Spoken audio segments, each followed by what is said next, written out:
All right, part 3, practice problem. So I've chosen one of the practice problems. It's about springboks. I chose it because it's a fun sounding animal and they jump really high. And it's also the name of the South African rugby team. A springbok is an antelope found in southern Africa that gets its name from its remarkable jumping ability. When a springbok is startled, it will leap straight up into the air, a maneuver called a pronk. Pronk. Huh. A springbok goes into a crouch to perform a pronk. It then extends its legs forcefully, accelerating at 35 meters per second squared for 0.7 meters as its legs straighten. Legs fully extended, it leaves the ground and rises into the air. Okay, part A. At what speed does the springbok leave the ground? So we're asked for a speed, and that's a speed, so it's going upwards. So instead of x, I'm going to use y, like the y-axis that goes up. So this first one is an acceleration, 35 meters per second squared. That's an acceleration in the y direction. 0.7 meters is the distance that it goes on its legs, the distance its legs increase. So that would be the change of y, right? That's how much y has changed. And what speed does the springbok leave the ground? That would be v sub final, right, in the y direction. So I'm not going to write final, but I need the velocity that it leaves the ground. And I also know, since it's standing still to begin, it's not moving upwards. So I also know that v sub y 0 is equal to 0 meters per second. All right, so I have those things. I need v sub y. I have v sub y 0, a, and delta y. So let me look for an equation on my handy dandy AP physics sheet. And I find the third equation down has everything, but it's listed as x's instead of y's. That's fine. I'll just sub in y for x. So as I'm writing it, I'll make that substitution. The equation is v sub y squared equals v sub y 0 squared plus 2a sub y, and then it has it listed as x minus x sub 0. So I could write y minus y sub 0, but I also know that that's equal to delta y, right? That's the change in my y values, because the springbok started from the ground and then went up 0.7 meters, so that's good. Now, I can substitute in my values. V sub y is what I'm solving for, so that'll stay there. V sub y squared equals v sub y 0, which is 0 meters per second. I'll square that, plus 2 times 35 meters per second squared times delta y. And that was 0.7 meters.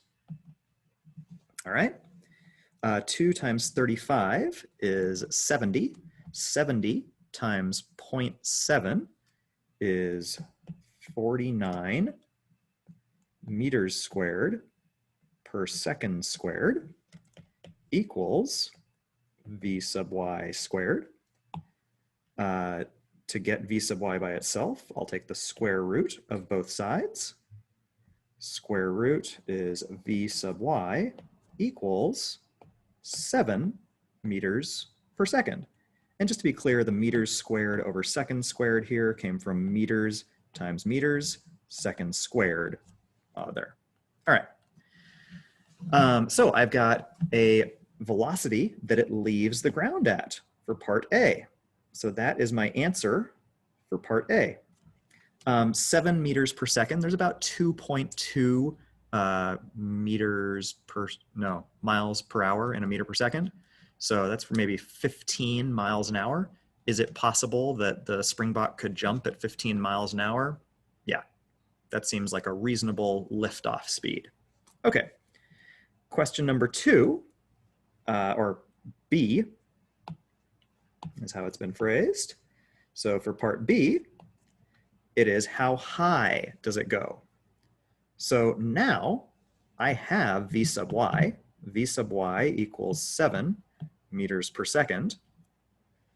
How high, that is going to be a y, right? And it's going to be the final y value. I know that I have it's starting on the ground. So y sub 0 would be equal to 0 meters, right? It's starting on the ground. The acceleration is now not 35 meters per second squared, because once it leaves the ground, it's no longer accelerating due to its legs pushing. It's accelerating due to gravity. So gravity is going to push it down. So my acceleration due to gravity is going to be negative 9.8 meters per second squared. And I have a v sub y. Oh, and then the other part, I'm getting a little bit confused. So I'm going to draw a little diagram here. This is for part B. So I've got my little Springbok. Look at him jumping all happy. And he jumps up in the air.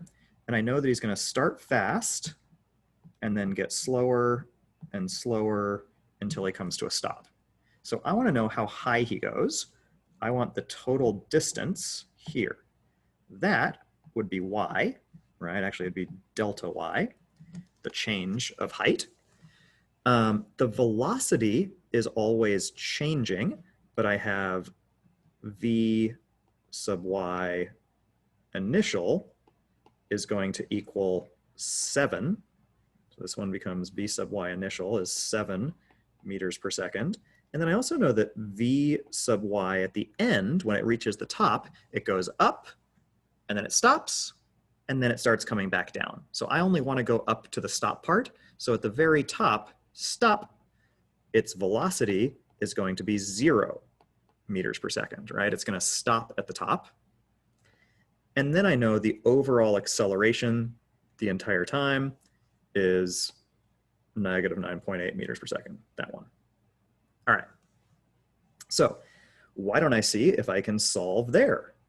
And since I've already got it written over here, I'm just going to move my work over here. So I have velocity, velocity, acceleration, and I need y. I need the distance, or the displacement. I think I can use the exact same equation. Looking for an equation that has distances, accelerations, and velocities, but no times. I will use that third equation. How high? Yeah, all right. So that was v squared sub y equals v sub y 0 squared plus 2a delta y. And I'm just going to use delta y because I know 0 to whatever its final height is, 0 to the final height will be the same as the change. So I can save myself a step there. All right, v sub y is my starter. That is 7 meters per second. Nope, my final initial, no, sorry, I got myself mixed up there.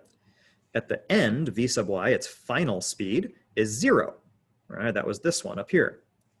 So 0 squared equals my initial velocity was 7 meters per second squared plus 2 times negative 9.8 meters per second squared times delta y. And that's what I'm going to solve for. So 7 squared is 49. So I'm going to do minus 49 meters squared per second squared equals, I just took this, multiplied it out, and put it over there on the other side of the equal sign, equals 2 times 9.8 is 19.6, and it's a negative 19.6 meters per second squared delta y. The last step is to divide both sides by negative 19.6 meters per second squared divided by negative 19.6 meters per second squared. The negative signs will cancel. I'll be left with delta y on this side and an answer on this side. And when I do the math, that answer is 2.5. And it's 2.5 meters squared over meters, second squared over second squared cancels. So that leaves me with 1 meters at the top. My units all work out. 2.5 meters. Let's do a little BS check. Could it jump 2.5 meters? That's about the height of the ceiling. Whew, that is a really big jump, but they said this thing was named after how high it jumps. So yeah, it's probably pretty good at jumping. I mean, I've seen deer jump over my fence and they're not known for jumping. So 2.5 meters is a big jump, but possible. All right, looks good. So far so good. Let's scroll down, and I think we've got one last thing before we go do some practice problems, and that is stop and think 2.7. A volcano ejects a chunk of rock straight up at a velocity of Vy equals 30 meters per second. Ignoring air resistance, what will be the velocity, V sub y, of the rock when it falls back into the volcano's crater? Okay. So I'm going to draw a diagram for this one. Let's see, here I have a volcano.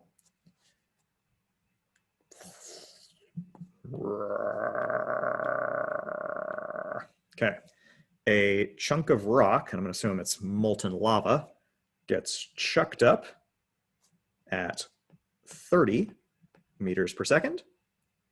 And the question is, how fast will it be going once it falls back into the crater? I guess this arrow should be over here. Come on, Nick, draw it right. Falling back into the crater. All right, well, I know it's going to go up. It's going to go less fast, and then come to a stop. And then it's going to come back down slowly, speeding up, and then back down at the same speed. Same speed would be 30 meters per second, but now it's going down instead of up. Because it's going a different direction, I'm going to give it a different sign, negative 30 meters per second. That's assuming no air resistance. So I look up here, it looks like D is negative 30 meters per second. Bingo, bango, and here we go. All right, so we're going to finish by doing some practice problems. I'm going to ask you for all of our chapters to do every multiple of 5. So that would be all the questions, 5, 10, 15, 20, 25, and all the problems, 5, 10, 15, 20, 25, 30, 35, 40, et cetera, all the way up to 75 in this chapter. We're going to skip number 80. It's an MCAT question. MCAT's the test that you take to get into medical school. We're still a few years away from that. So we're going to do questions 5 through 25, multiples of 5, 5 through 75, multiples of 5 for the problems. With that, there we go. That is chapter 2, our first chapter that we've gone over for AP Physics. Way to hang in there.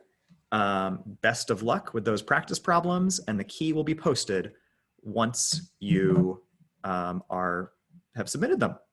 All right, be well.